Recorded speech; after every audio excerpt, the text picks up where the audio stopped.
Alright, so this is a solubility curve, and what this does is it tells you the maximum amount of a substance that can dissolve at various temperatures. So you'll see the general trend is that most substances, as they get warmer, you can dissolve more of them. And again, these are maximums, so anything more than this, it cannot dissolve. If it dissolves exactly this, it'll be saturated. If it dissolves below this, it'll be unsaturated.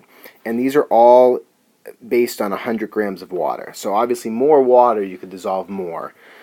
So we have to keep that in mind. So let's look at this question. It says, how much NH4Cl can dissolve in 250 grams of water at 50 degrees Celsius? So the key thing to start with is this temperature.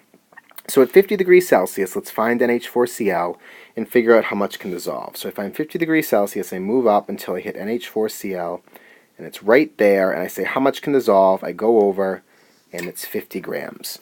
So that means 50 grams of NH4Cl can dissolve in 100 grams of water. But I don't have 100 grams of water here, I have 250 grams of water. So I set this up as a proportion. If 50 can dissolve in 100, how much could dissolve in 250? And the answer should obviously be more, because more water means more can dissolve. So I'm looking for this value x. If 50 can dissolve in 100, how much can dissolve in 250? There are lots of ways to solve this type of problem. I prefer just the easiest method for my students usually is cross multiply. So 50 times 250 and 100 times x. So 50 times 250, we'll just multiply that out, and you get 12,500. So 12,500 equals 100 times x, which is 100x. And now I want to solve for x, so I divide each side by 100, cross multiply and divide, and the answer is 125 grams of NH4Cl. So that should also make sense. If 50 can dissolve in 100, then 250 can dissolve a little more than twice that, and that's 125 grams. So here's another one, similar idea. I want to know how much water it will take to dissolve 30 grams of KCl. Again, if a temperature is given to you, you want to start with that temperature. So 80 degrees, I want to find KCl. So 80 degrees, I go up until I hit KCl, which is right here. And once again, this happens to be 50, just kind of a coincidence from last time. So 50 grams of KCl can dissolve in 100 grams of water. Again, these are always based on 100. But I want to know how much water it would take to dissolve 30 grams.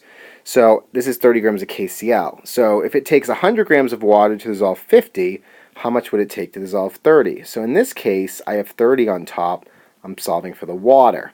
And it should take less than 100, because if it took 100 to dissolve 50, it should certainly take less than 100 to dissolve less than 50.